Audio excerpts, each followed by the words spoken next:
Hello! Welcome to Herstory. Today we're going to be talking about Grace Hopper. You may or may not have heard about her. She is a badass. I love her. So yeah, I'm really excited to get into her history and tell you just a little bit about who she is. So if you see me looking down, again, I don't have these memorized, so I'm just looking at my notes. But yeah, so Grace Hopper was born Grace Brewster Murray in New York City on December 9, 1906. She studied math and physics at Vassar College, and after graduating from Vassar in 1928, she proceeded to Yale University, where in 1930 she received a master's degree in mathematics. Starting in 1931, she began teaching at Vassar while also continuing to study at Yale, where she gained a PhD in mathematics in 1933, becoming one of the first few women to earn such a degree.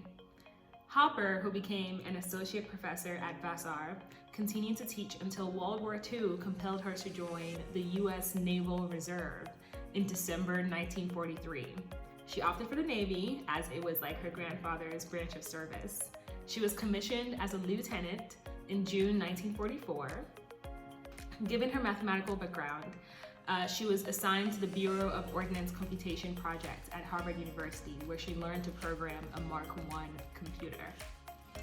After the war, she remained with the Navy as a reserve officer.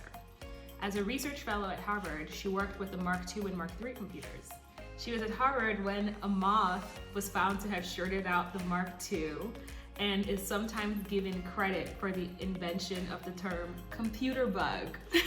Even though she didn't actually author the term, she did help popularize it. So every time we say computer bug when you're like coding or like working in your computers or whatever, Grace Hopper had something to do with that. In 1952, her team created the first compiler for computer languages. So basically a compiler renders worded instructions into code that can be read by computers. So a compiler basically is like a translator for, human to computer language.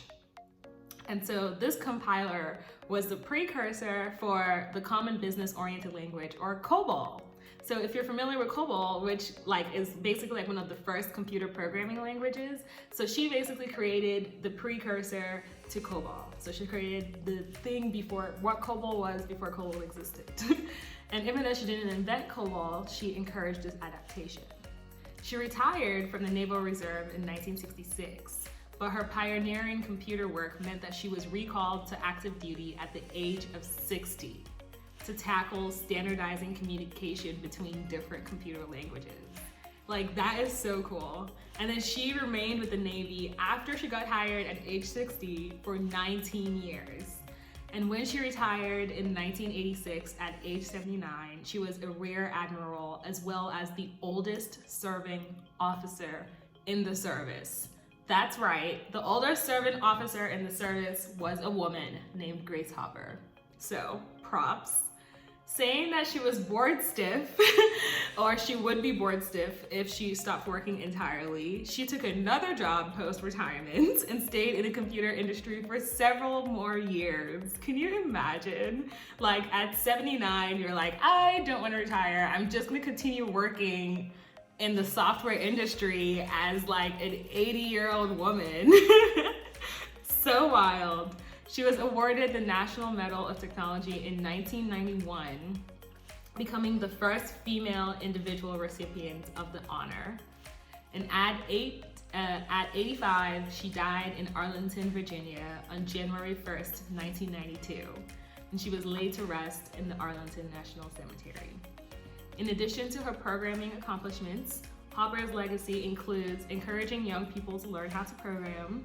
The Grace Hopper Celebration of Women in Computing Conference is a technical conference that encourages women to become a part of the world of computing.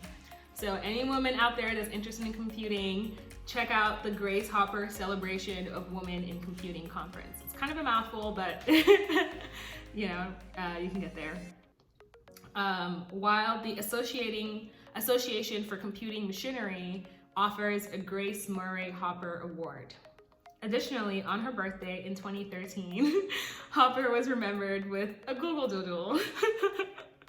And in 2016, she was posthumously honored with the Presidential Medal of Freedom by then President Barack Obama.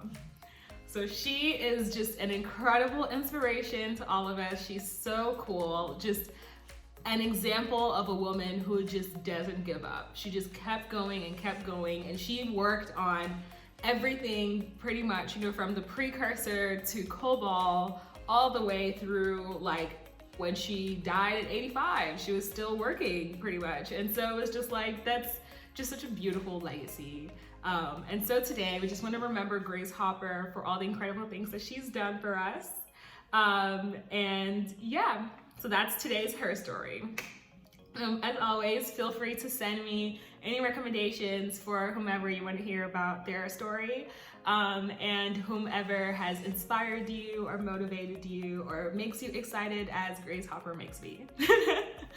And if you're not aware, we are currently doing a homelessness period project.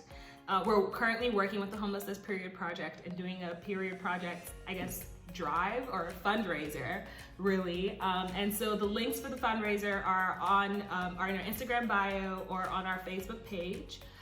Feel free to go check it out, please, and donate. We actually are almost at our goal, so thank you to everyone who has already donated. We have $9 left to complete our goal, so let's even see if we can get above the goal.